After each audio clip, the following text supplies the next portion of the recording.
बिहार की पुलिस ने अभी मुझे रोकने की कोशिश की, रोक नहीं पाई। पता है क्यों नहीं रोक पाई? नहीं, इसलिए नहीं रोक पाई क्योंकि आपकी शक्ति मेरे पीछे है।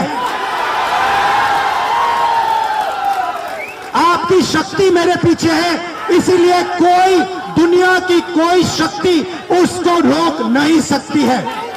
कांग्रेस सांसद राहुल गांधी के बिहार दौरे पर विवाद शुरू हो चुका है। दरभंगा पहुंचने के बाद ही राहुल गांधी अपने काफिले के साथ अंबेडकर छात्रावास की ओर निकले थे, लेकिन अब कांग्रेस का आरोप है कि बीजेपी ने उनके काफिले को रुकवाया है।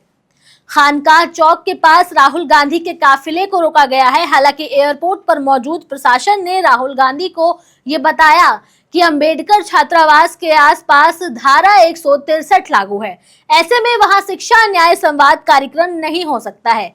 इधर अंबेडकर छात्रावास के पास राहुल गांधी का मंच बना हुआ था और कई छात्र और कांग्रेस के कार्यकर्ता भी वहां पर मौजूद थे।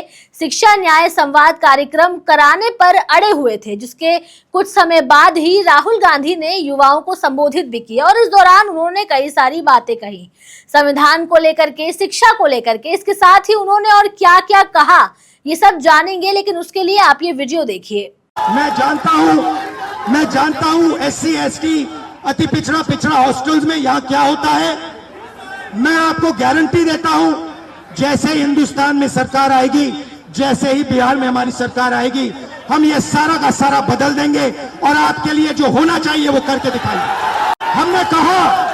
हमने नरेंद्र मोदी से कहा, पार्लियामेंट में कहा, तुम्हें जाति जनगणना करना पड़ेगा। हमने उससे कहा कि तुम्हें संविधान को यहां माथे पर लगाना पड़ेगा। नरेंद्र मोदी जी ने आपके दबाव से डरकर जाति जनगणना हिंदुस्तान में घोषित किया है। आपके दबाव से डरकर उन्होंने कॉन्स्टिट्यूशन अपने माथे पर लगाया है, मगर वो लोकतंत्र के खिलाफ है, संविधान के खिलाफ है, जाति जनगणना के खिलाफ है। और जो 90% हिंदुस्तान की गरीब आबादी है, अति पिछड़ा, दलित, आदिवासी, माइनॉरिटीज, ये इन सब के खिलाफ है। ये अदानी अंबानी की सरकार है, ये आपकी सरकार नहीं है। और 3 मांगे हैं। पहली मांग जाति जनगणना, दूसरी मांग प्राइवेट इंस्टीट्यूशंस में, प्राइवेट स्कूल और कॉलेजेस में रिजर्वेशन, अति पिछड़ा का, OBC का, दलित का, आदिवासी का। तीसरी बात SC ST सब प्लान, जो आपका पैसा है, जो आपको नहीं दिया जाता है, आपको वो दिया जाना चाहिए।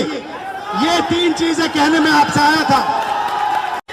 आप 90% हो, आप अपनी स्ट्रेंथ समझो। आपको भटकाकर, डराकर, दबाकर, आपके ध्यान को इधर उधर करके आपको रोका जाता है। इस देश में आपके लिए कोई जगह नहीं है। 90% के लिए इस देश में कोई रास्ता नहीं है। आप ब्यूरोक्रेसी को देखो, सीनियर ब्यूरोक्रेसी में आपके कितने लोग, 0। आप कॉर्पोरेट इंडिया को देखो, कॉर्पोरेट इंडिया में आपके कितने लोग, 0। आप हाई कोर्ट्स देखो, आपके कितने लोग, 0। आप एजुकेशन सिस्टम के मालिकों को देखो, मेडिकल सिस्टम के मालिकों को देखो, आपके लोग कितने, 0। मगर मनरेगा की लिस्ट निकालो, आपके लोगों से भरी हुई है। मजदूरों की लिस्ट निकालो, आपके लोगों से भरी हुई है। सारे के सारे कॉन्ट्रैक्ट्स, सारा का सारा धन 5-10% के हाथ में जाता है और आपको उल्टी सीधी बात बताकर आपके ध्यान को इधर उधर कर दिया जाता है। आपको एक साथ खड़ा होना है। तो यहाँ आपने राहुल गांधी का भाषण सुना, जिसमें उन्होंने वहां की जनता से कहा कि मैं यहाँ बस बात करने और अपने दिल की बातें कहने के लिए आया हूँ। आप भी मुझसे अपने दिल की बात कह सकते हैं। यहाँ आने के दौरान प्रशासन ने मुझे रोकने की पूरी कोशिश की, लेकिन मैं आपसे मिलने के लिए पीछे के रास्ते से यहाँ आ गया हूँ। यहाँ राहुल गांधी के भाषण से एक बात तो यहाँ साफ है कि इस बार बिहार में कांग्रेस पूरी तैयारी के साथ मैदान में उतर रही है। अपनी तरफ से कोई भी गलती नहीं छोड़ना चाहती है और साथ ही अपने वजूद को बिहार में मजबूत करने के लिए पूरी कोशिश कर रही है कांग्रेस। बहरहाल अब देखना ये दिलचस्प होगा कि आने वाले चुनावों में कांग्रेस कैसे प्रदर्शन करती है और युवाओं के बीच कैसे अपने आप को रखती है। बहरहाल वीडियो में इतना ही। वीडियो कैसी लगी हमें कमेंट सेक्शन में जरूर बताएं। कैमरे के उस पार मेरा साथ दे रहे थे मेरे साथी शिव कुमार। ऐसी और तमाम खबरों के लिए सब्सक्राइब करें हमारे चैनल द हिंदी टॉप को। साथ ही हमें एक्स यानी ट्विटर, फेसबुक और इंस्टाग्राम पर भी फॉलो करें।